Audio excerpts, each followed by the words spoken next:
Jardinage, permaculture, biodiversité, avenir. Bienvenue sur les podcasts 100% nature et jardin de Rustica. Bonjour Sophie, on se retrouve aujourd'hui pour parler des jardins du Sud-Ouest, de leurs particularités de culture, mais aussi des problèmes de sécheresse et de canicule au jardin. Bonjour à vous. Vous travaillez à Terre de Culture et Jardin, une entreprise de conseil et de conception d'aménagement paysager. Est-ce que vous pouvez nous expliquer un petit peu le concept ? Alors le concept, donc effectivement je suis paysagiste conseil, je fais des interventions et des visites dans les jardins.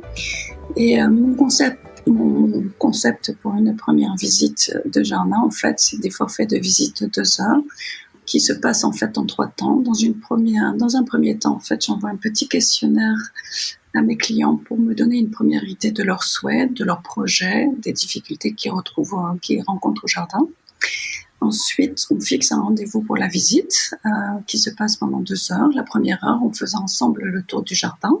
On évoque le projet, les diagnostics d'arbres, des plantes, les idées d'aménagement, les contraintes et les envies des clients. Pendant la deuxième heure, je m'assieds autour d'une table avec les personnes. Sur le plan du jardin que je dessine, on identifie ensemble les espaces à aménager. Je fais des propositions de plantes adaptées, je donne des idées d'architecture paysagère, je fais des suggestions de massifs d'entrée, de haies, d'espaces, de circulation, ainsi de suite. Voilà. Et donc cette discussion s'articule sur 5 axes essentiels: l'écologie, le budget, le fonctionnel, l'esthétique et bien sûr, finalement, le consensus entre les personnes. Voilà. Une fois que je reviens donc à mon bureau, je fais la synthèse écrite de la visite et je dessine un plan général de jardin. Je rédige un véritable carnet de route associé.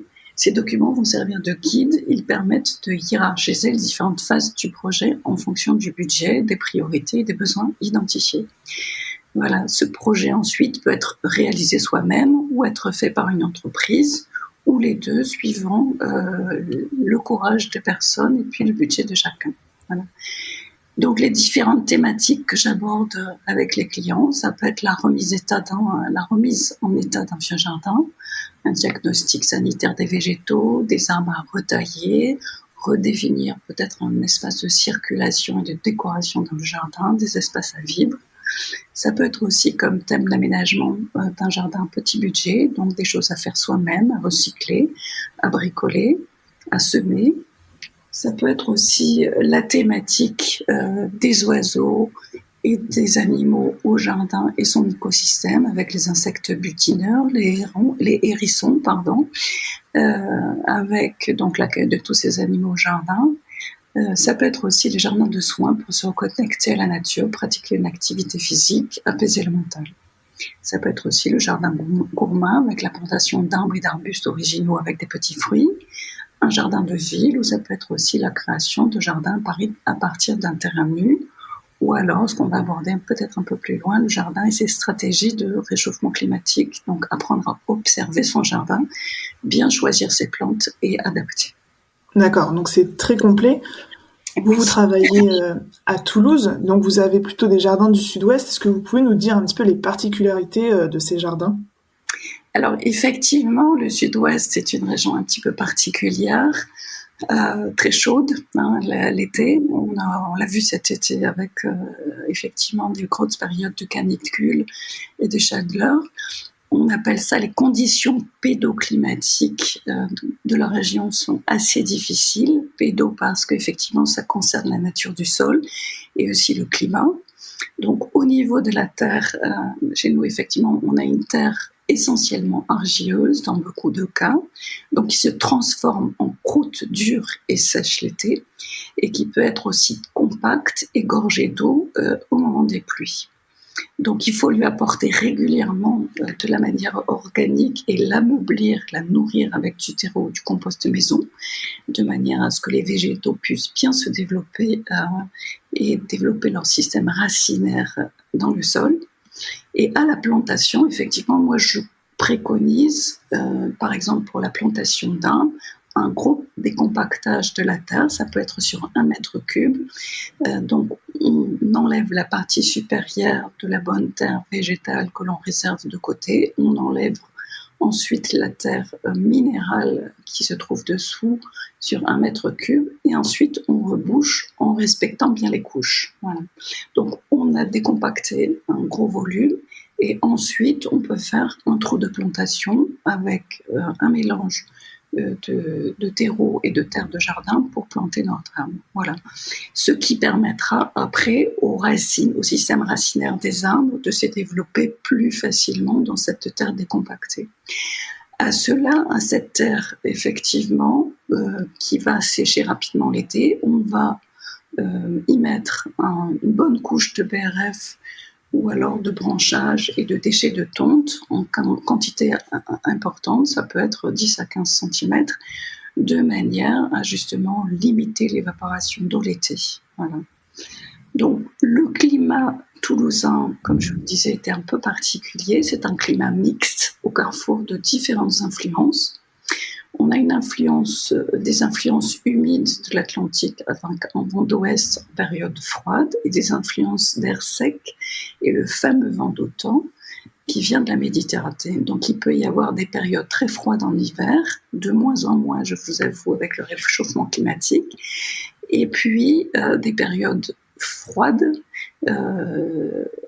avec une influence justement du nord. Donc, ce qui nous fait de cette influence mixte, ça peut entraîner des périodes de pluie intenses avec des vents d'ouest et des sécheresses avec le vent d'automne. Et aussi, avec ce fameux vent d'automne qui nous vient de la Méditerranée, c'est un vent qui dessèche énormément la végétation pendant plusieurs jours. Voilà. Et nous pouvons avoir aussi des coups de gel au printemps qui peuvent mettre le jardin en rude épreuve.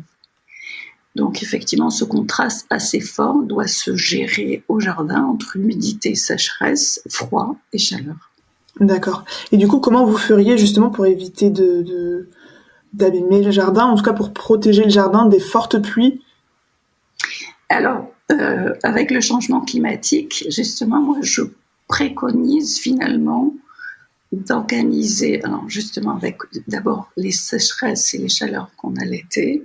Si on a un jardin à créer, effectivement, je préconise la plantation d'arbres qu'on va faire de manière conséquente pour générer de l'ombrage, si l'on peut, dans son jardin. Comme ça, on va créer en fait des îlots de fraîcheur estivale. Les arbres sont choisis pour leur résistance aux grosses chaleurs et on va les planter de façon stratégique, comme j'en parlais tout à l'heure, en tenant compte de la taille adulte des jardins, de savoir si on veut ombrager une terrasse ou une entrée qui sera en plein soleil. On va choisir bien sûr des variétés d'arbres pour leur qualité décorative, mais aussi, ça va être aussi des parasols naturels qui peuvent donner aussi un bel ombrage et qui participent à la blanche générale du jardin et à la fraîcheur de ce jardin. En cas de canicule, ces espaces ombragés ou semi-ombragés en fait, vont soulager un petit peu les plantes vivaces qui ne vont pas avoir en fait du soleil toute la journée, qui ne vont pas être exposées au soleil toute la journée. Donc, ça va un petit peu leur donner un coup de souffle. Voilà. Donc, effectivement, le but est dans cette stratégie de bien positionner les végétaux en fonction de la course soleil et des vents dominants. Au niveau du choix, on va prendre bien sûr des végétaux locaux, mais aussi toute la palette méditerranéenne, comme des érables champêtres, des chênes pédonculés, des chênes pubescents, ça peut être aussi l'alisier dorminal, l'acacia, le savonnier aussi, l'olivier avec une terre bien drainée. En arbuste, on va pouvoir mettre des arbousiers, des lauriers-thym, des naprins laternes, des amélanchiers, des cornuiers sanguins, des éniliagnus. Il faut alterner donc ces arbustes avec plusieurs variétés pour la protection des vents dominants. Après, ensuite, effectivement, au niveau des plantations, quand on a trop de pluie, il faut avoir, comme je le disais un peu plus haut, travailler sa terre de manière à ce qu'elle soit bien drainée pour éviter justement des stagnations de terre, donc bien décompacter la terre et apporter du terreau ou alors du paillage. Et vous en parliez aussi un petit peu tout à l'heure, comment vous faites pour procéder à une remise en état d'un terrain nu ? Alors, remise en état d'un terrain nu, effectivement, la question se pose quand on fait construire une maison. Hélas, bien souvent, quand le terrassement vient d'être fait, quand le terrassement a été fait au jardin, on ne tient pas compte de la terre organique de surface qui est terrassée avec la terre végétale et justement on se retrouve avec une terre de profondeur qui est bien pauvre. Donc on peut se retrouver avec une très jolie maison toute neuve, mais un terrain parfois très tassé par les engins de chantier et une terre malmenée et appauvrie. Donc conscient de ce problème, on peut anticiper d'abord dans un premier temps et demander à l'entreprise de terrassement de réserver de côté la couche superficielle de terre sur 30 cm d'épaisseur qui sera étalée à nouveau à la fin du chantier et de décompacter aussi la terre s'il y a eu passage de gros engins sur le terrain. Donc ça, c'est important. Si ce n'est pas le cas, il va falloir faire venir de la terre de surface ou nourrir petit à petit cette terre de profondeur qui est trop végétale et appauvrie. Donc cela peut durer quelques années, hélas. Et ça, il faut en prendre compte. Ensuite, le terrain nu, c'est un petit peu comme une page blanche et c'est l'avantage d'aménager l'espace comme on veut, mais il ne faut pas faire de grosses erreurs de départ. Planter effectivement contre l'effet du vent, pour nous c'est important, des arbres aussi pour se procurer, comme je le disais tout à l'heure, de l'ombrage à la saison chaude. Si on a peu d'espace et de temps, on peut se limiter à ce choix. Si on a plaisir à jardiner, on peut se concentrer sur la création de massifs décoratifs d'arbustes, et de plantes vivaces, visibles depuis la terrasse par exemple, et éventuellement un massif d'accueil à l'entrée de la maison, mais pas plus. Si on a plus d'espace, on peut planter des arbres façon bosquet. Donc on crée un petit bois. Et si on a vraiment plus d'espace, ce qu'on peut faire, c'est un verger. Mais il faut bien vérifier justement si après on saura entretenir son jardin et gérer les récoltes de fruits par exemple. Voilà, donc tout est en fait une question de proposition de départ, mais aussi de gestion ensuite. Est-ce qu'on est capable aussi d'entretenir son jardin dans le long terme? Et comment on fait du coup pour favoriser, vous en parliez aussi, l'écosystème du lieu dans le jardin? Voilà, alors effectivement, quand on a un jardin, quand on fait l'acquisition d'une maison avec un nouveau jardin, effectivement, il faut beaucoup observer les végétaux et les animaux qu'on peut avoir sur ce jardin. Quand on a des choses à planter, il vaut mieux miser sur la diversité des végétaux qui sont adaptés au climat effectivement du sud-ouest et éviter ce qu'on appelle les haies d'une seule variété d'arbustes, comme ce qu'on appelle les variétés monospécifiques pour des haies plurispécifiques. Il faut travailler son compost, bien sûr, ça c'est important. Il faut pailler ses plantations pour ne jamais laisser la terre à nu. Et en fait, la décomposition de ce paillage au pied des planches, cette couche organique va favoriser la fertilité du sol et l'activité organique avec des bonnes bactéries et l'activité aussi essentielle des vers de terre qui vont justement participer au bon drainage de la terre. Le paillage est intéressant aussi parce que dans cette couche va venir se nicher des tas d'insectes associés qui vont participer à la biodiversité du jardin. Il faut ménager aussi, ce qui est important, des haies compactes qui vont être le refuge des oiseaux et des insectes pollinisateurs. Ce qui est intéressant aussi, c'est d'installer des vasques peu profondes dans son jardin en été, à différentes hauteurs, pour abreuver les oiseaux, mais aussi les abeilles qui sont hors de portée du chat. Et mettre au sol peut-être aussi des vasques pour les hérissons. L'eau est renouvelée régulièrement et comme ça, vous évitez le développement de larves des moustiques. Voilà. D'accord. Et du coup, c'est peut-être assez lié, mais comment on fait pour favoriser le bien-être au jardin? Alors, le bien-être au jardin, c'est pas forcément quelque chose de compliqué. C'est ce que j'essaye d'expliquer aux propriétaires de jardins que je visite. Effectivement, on est souvent tenté de vouloir avoir un jardin comme dans les jardins remarquables, mais il faut comprendre qu'il y a derrière ces jardins beaucoup de travail d'entretien et surtout de connaissance de la culture des plantes, de tous ces végétaux bien séduisants. Donc, il faut dès le départ évaluer le type de jardinier ou de jardinière qu'on est et plutôt commencer à travailler son jardin d'une manière modeste. Donc, je dis aussi pour le jardin du feignant, C'est quelque chose d'assez simple que l'on peut faire, qui coûte un petit peu au départ, mais sur lequel on peut se dire plus tard, oui, je vais profiter de mon jardin. Moi, je préconise uniquement la plantation de haies avec des arbustes à fleurs et des plantations d'arbres à feuilles caduques qui feront plus tard un bel ombrage l'été pour faire un effet sous-bois, si on a l'espace, et planter des arbres à petit développement dans son jardin, justement pour ne pas trop envahir par rapport justement à la proximité de la maison, et bien vérifier aussi la taille adulte des arbres. Effectivement, quand on va acheter un arbre, il faut bien vérifier aussi ensuite quelle taille va avoir cet arbre beaucoup plus tard, qu'il ne soit pas trop gros, justement, qu'il ne soit pas envahissant de le jardin pour ne pas avoir trop le tailler. Si on veut se faire plaisir et qu'on sait qu'on fait du jardinage le week-end, effectivement, on peut envisager, comme j'en parlais tout à l'heure, un petit massif décoratif à l'entrée de sa maison et un autre massif de l'autre côté de la terrasse en y associant des compositions d'herbes aromatiques qui vont servir à la cuisine. Ce qu'il faut absolument éviter, c'est d'éparpiller trop de petits pots de plantes un peu partout ou trop de massifs, effectivement un petit peu partout. Donc bien ramasser justement ces idées sur l'entrée de la maison et la terrasse.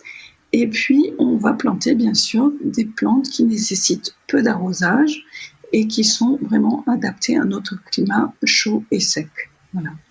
Les massifs vont être groupés pour limiter l'évaporation d'eau et on va y mettre aussi du paillage. Voilà, c'est pour un bonheur simple jardin, je dirais.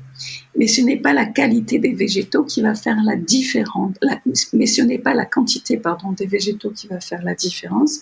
C'est bien réfléchir à la position de chaque plante en taille adulte. Donc un projet jardin, c'est avoir vraiment une stratégie de départ pour le voir grandir après harmonieusement dans le temps. Il faut bien l'anticiper, ne pas toujours céder aux achats d'impulsion qu'on peut avoir en jardinerie. Ça peut être aussi un piège. Donc ça vaut le coup de bien se faire conseiller par un professionnel pour apprendre, éviter de gaspiller de l'argent et du temps, ne pas voir son jardin en souffrance mais en bonne santé, avec de beaux espaces ombragés. Et c'est un jardin vivant et c'est ce qui nous rend heureux au fil des saisons. Voilà.